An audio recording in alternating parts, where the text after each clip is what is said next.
Assalamualaikum warahmatullahi wabarakatuh. Welcome back to my YouTube channel Mbak Nina pastinya. Terima kasih yang udah selalu nyimak, udah selalu support. Buat kalian yang baru menemukan channel saya, bantu like, comment, serta subscribe-nya biar saya tambah semangat lagi untuk bikin kontennya. Jadi di video kali ini aku mau bahas tentang gimana sih caranya cari job di Cina, serta sekitaran gaji berapa sih kerja di Cina itu. Sebelumnya saya tidak pernah menyarankan kalian untuk kerja di Cina secara ilegal. Saya juga tidak mengundang Anda untuk datang ke Cina secara ilegal kayak gitu. Saya cuma sharing aja buat kalian yang mungkin sudah di Cina, ataupun kalian yang mungkin mau ganti majikan, yang masih baru di sini, yang belum tahu tentang keadaan di Cina itu seperti apa. Jadi aku bakalan sharing. Oke, kita bahas dulu tentang yang masalah gimana sih cari job di Cina. Terus yang pertama itu kalian bisa cari lewat teman kalian.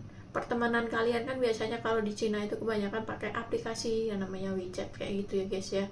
Jadi kalian tanya dari teman ke teman, ada job. Biasanya kalau dari teman ke teman itu nggak ada potongan dan nggak pakai agent, jadi dia langsung majikan. Kebanyakan seperti itu. Tapi ada juga yang teman sesama orang Indo kayak gitu yang minta uang job kayak gitu guys.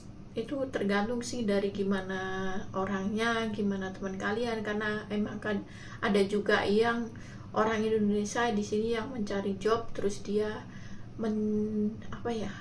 kayak meminta uang job ke kalian kayak gitulah, istilahnya seperti itu. Itu yang pertama ya, lewat pertemanan.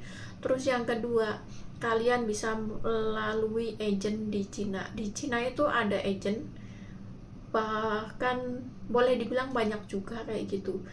Dan kalian bisa tahu dapat kontak agent itu dari teman-teman kalian yang udah lama di sini, ataupun kalian ada informasi buat datang ke kantor agent tersebut secara sendiri. Terus di sana kalian bisa ngisi data kalian, terus entar di sana kalian bisa bikin video perkenalan diri kalian, terus di sana entar baru dipasarkan sama agent itu. Biasanya kalau kalian di sana terus kebetulan ada majikan yang cari pembantu, kalian bisa langsung interview. Biasanya ada yang majikan datang ke kantor, ada juga yang kalian bisa video call lewat interview lewat video call di WeChat kayak gitu. Pokoknya tergantung kayak gitu guys.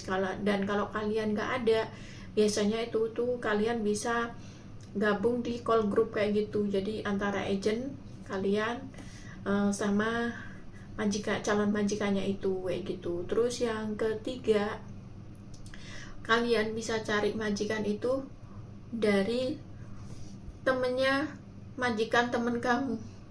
Jadi kalau temen kamu, ya istilahnya kayak dari teman ke teman kayak gitu guys, sama majikan yang pertama tadi kayak gitu. Jadi kadang kan ada majikan yang nyari temennya itu nyari pembantu kayak gitu. Ada juga yang kemungkinan dari Hong Kong kayak gitu kan, biasanya suka ada guys yang majikan yang di Cina kan ada juga, dan banyak juga yang punya rumah di Hong Kong. Jadi mereka bisa bawa kalian ke Cina kayak gitu. Cuman peraturannya juga saya kurang tahu ya kalau dari Hong Kong ke Cina itu seperti apa kayak gitu. Jadi sebelum kalian untuk masuk ke Cina itu pastikan dulu kebenarannya, pastikan dulu sistem gajinya kayak gimana. Jadi kalian bener-bener menanyakan secara detail kayak gitu. Terus aku mau bahas tentang masalah gaji ya. Gaji di Cina itu nggak ada yang patokan kayak di negara lain itu segini gitu. Istilahnya kayak standarnya kayak gitu, standar gajinya segini gitu. Misal di Hong Kong kalau 4.500 apa 5.000 kayak gitu. Di sini nggak ada patokannya guys, dan nggak ada peraturan yang memang mengatur gajinya harus segini-segini kayak gitu. Jadi itu peraturannya dibuat sendiri oleh majikan itu. Dan gaji itu paling rendah di sini kalau 5.000 itu masih ada ya guys ya. Saya dengar itu masih ada, cuman itu di daerah yang kampung kayak pelosok kayak gitu guys. Ada 5.000, 6.000, 7.000. Jadi gajinya beragam, ada juga yang nyampe 10.000.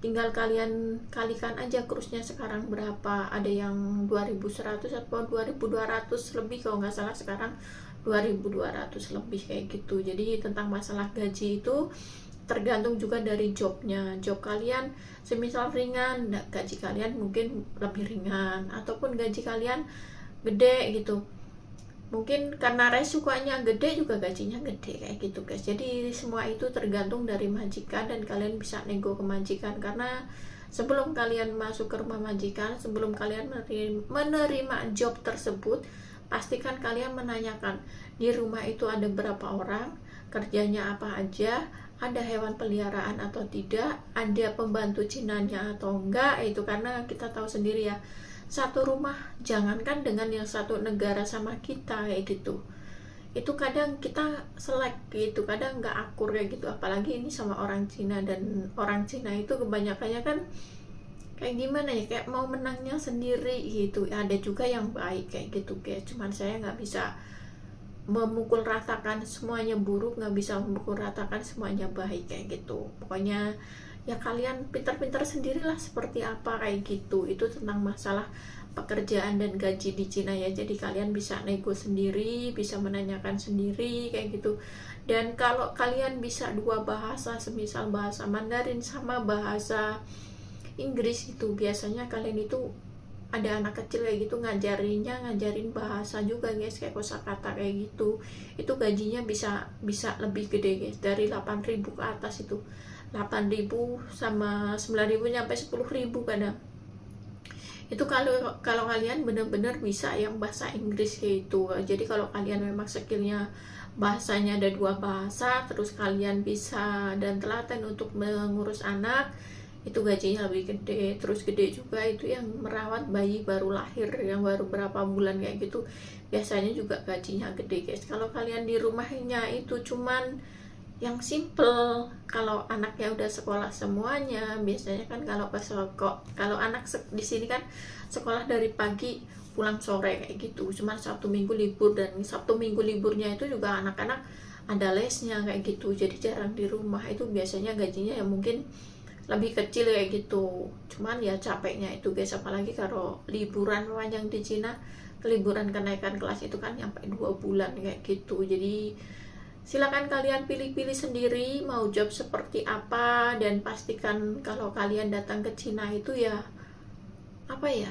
kurangin pertemanan, perbanyak tabungan, karena tidak semua orang itu bakalan bisa dipercaya. Karena namanya iri dengki itu di mana-mana ada. Jadi tetap jaga diri kalian, pesan aku seperti itu. Jangan mudah terlalu percaya sama temen, apalagi temen yang baru kenal. Yang lama aja kadang kita masih ada seleknya kayak gitu. Jadi jangan terlalu percaya intinya. Terus jangan mudah ngasih alamat kita ke orang yang baru kita kenal. Mungkin kalau kalian ngasih alamat pas kalian belanja, itu pastikan yang belanja online yang memang bisa dipercaya kayak gitu guys, kayak gitu. Soalnya kadang ada orang yang seperti di video saya sebelumnya, jadi dia bermasalah, terus dia nggak mau menanggung sendiri, dia laporin kita yang sama Indonesia. Itu banyak guys, karena di sini juga ada juga yang datang ke Cina itu untuk menikah sama orang Cina, tapi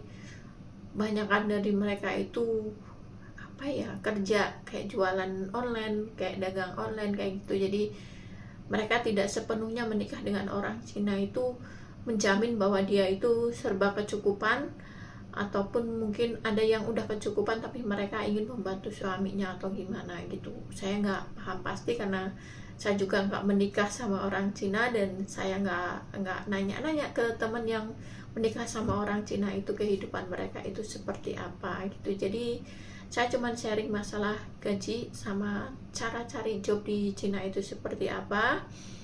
Semoga ini bermanfaat buat kalian. Pokoknya pastikan kalau kalian mau datang ke Cina itu hati-hati banget. Saran saya mending ke negara lain.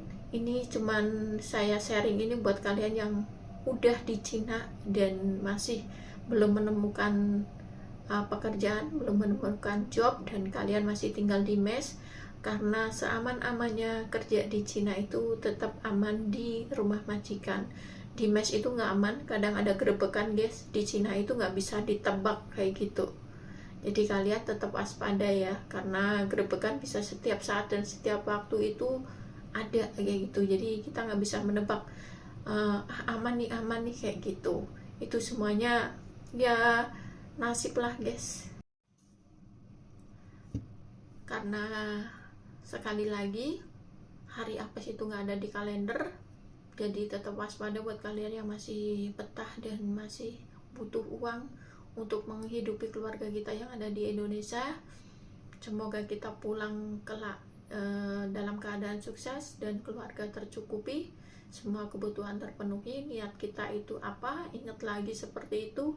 Kalau kalian memang merasa udah cukup uang, udah cukup punya tabungan, kalau pulang ya pulang kayak gitu. Jangan yang di sini cuman main-main aja tapi akhirnya ketangkap polisi dan kalian kehabisan uang banyak cuman untuk foya-foya di negara orang kayak gitu. Jadi seperti itu saja video dari saya. Mohon maaf bila ada salah kata dan hilaf. Mohon maaf bila ada salah pengucapan. Sekali lagi terima kasih. Semoga bermanfaat. Sekian dan wassalamualaikum warahmatullahi wabarakatuh.